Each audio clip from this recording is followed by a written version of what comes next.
She stood at the entrance of the elegant restaurant, nervously smoothing her thrift store dress, hoping it looked like something that belonged in a place where golden chandeliers sparkled like stars trapped in glass. Her son, a small boy with tired sneakers and big, hopeful eyes, clung to her hand. She whispered gently, "Be good, okay?" He nodded. This wasn't just a blind date. It was a rare chance for her to feel seen as a woman, not just a struggling mom. When the hostess asked if she had a reservation, she swallowed her shame. "Yes, under Mia." The hostess looked skeptically at the child, but guided them inside. Her heart pounded. Would he judge her? Would he walk away like the last man did when he discovered she was a mother? The CEO sat at the table already, crisp suit, polished watch, aura of effortless power, the kind a man wears not as clothes but as skin. His name was Ethan Cole, and he wasn't here for romance. His board had begged him to socialize, to appear human, to stop living like a machine. So he came reluctantly, expecting boredom. But when he saw her walking toward him, holding her son's hand like it was the last string tying her to the world, something inside him shifted, just slightly but enough to matter. He stood up out of instinct, then froze. A child on a first date?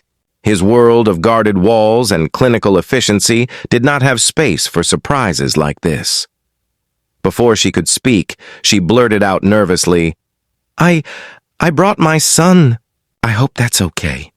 Her voice trembled like someone asking permission to exist. His first reaction was shock. His second was habit, calculating, judging, preparing to refuse.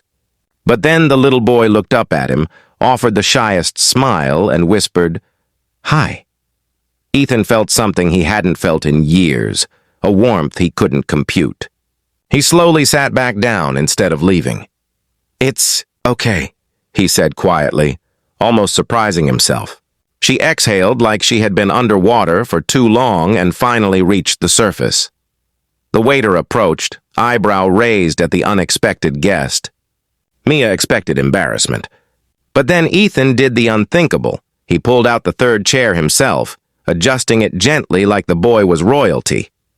"He sits with us," he said, voice firm enough that no one questioned him. Eyes turned. Whispers fluttered around them. Some guests scoffed. A billionaire dining with a kid from nothing? Social rules trembled. The little boy looked at Ethan with awe, as if this stranger were a knight instead of a CEO. Mia blinked away tears she didn't want him to see. Ethan watched the boy coloring quietly with a broken pencil he pulled from his pocket. Something inside hurt, a memory tugging, uninvited. He once had a brother, younger, gentle, who used to draw superheroes on napkins.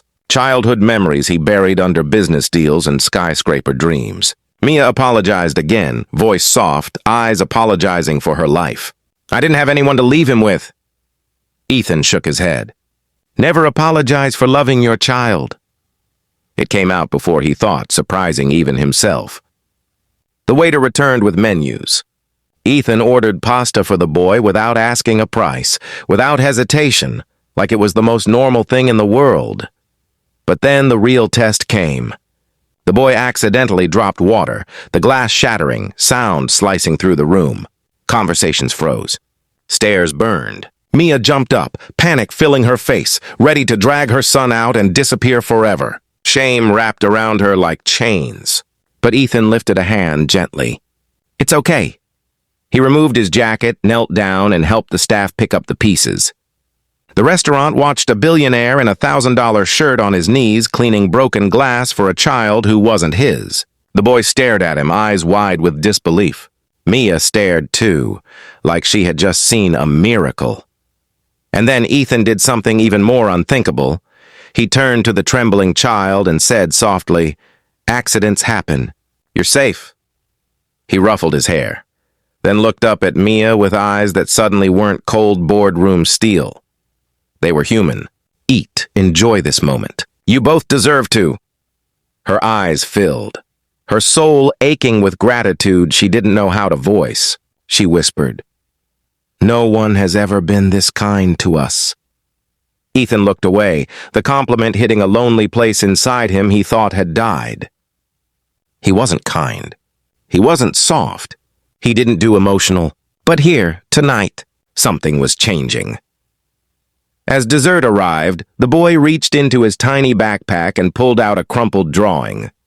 A stick-figure family, mother, child, and a man with a suit. He shyly slid it toward Ethan. "I drawed you." Ethan froze. The air stilled. Something broke open inside him, pain, hope, vulnerability tangled like threads. He gently took the drawing, fingers trembling. "Thank you," he whispered. The boy smiled, proud. Mia watched, stunned. She had expected rejection, humiliation, abandonment. Instead, fate gave her a moment she could never forget. A moment where a powerful man showed that sometimes the greatest strength is gentleness. And when they stood to leave, Ethan found himself asking, "Can I see you both again?" Mia stared, heart racing. "With him?" she whispered, afraid. Ethan nodded slowly, his voice low, honest, almost fragile. "Especially with him." She swallowed, eyes shining. In that moment, the world didn't judge her. Life didn't punish her. And love, real, quiet love, whispered the possibility of tomorrow. The wind outside was cold, but Mia felt warmth wrap around her as they stepped out of the restaurant. For the first time in years, she wasn't just a struggling mother chasing survival. She felt seen, respected, valued. Ethan walked with them to the street, not ahead like a man used to leading power, but beside them like someone afraid to let go. Her little boy, Liam, held both their hands, swinging them innocently, as though destiny had already written something the adults were too scared to admit. When Ethan asked if they needed a ride, Mia instinctively refused. Pride was the only luxury she owned. "We'll take the bus," she whispered, embarrassed. Ethan looked at the dim bus stop down the block and saw the fear she tried to hide. Fear of judgment, fear of being too small for his world. So he didn't offer money, or pity, or power. Instead, he knelt down in front of Liam with the warmth of a father he never got to be and said, "Take care of your mom. She's very special." Liam nodded seriously, clutching Mia's coat like a soldier protecting a queen. And for a second, Mia thought he would kiss her hand. Like the movies. But he only smiled. The kind of smile a lonely man wears when he's afraid of wanting something too much. They parted ways, but the walk home felt different, like hope finally dared to follow her footsteps. That night, in his penthouse above the glittering city, Ethan sat staring at the crumpled drawing Liam gave him. He had built skyscrapers, moved markets, intimidated billionaires, but this tiny picture shook him more than any deal ever had. The stick figure labeled Mr. Ethan had a heart drawn on his chest. Liam had given him something priceless, innocence, belonging, a chance. And with it came ghosts Ethan thought he buried, memories of his younger brother Daniel, with the same soft eyes as Liam, who used to sit in meetings drawing superheroes while Ethan planned his empire. Daniel, who believed Ethan could save the world, until the accident took his life and Ethan built walls instead of healing. Tonight, a child's small hand cracked those walls. Ethan breathed shakily, whispering into the empty room. "Maybe I'm not too late."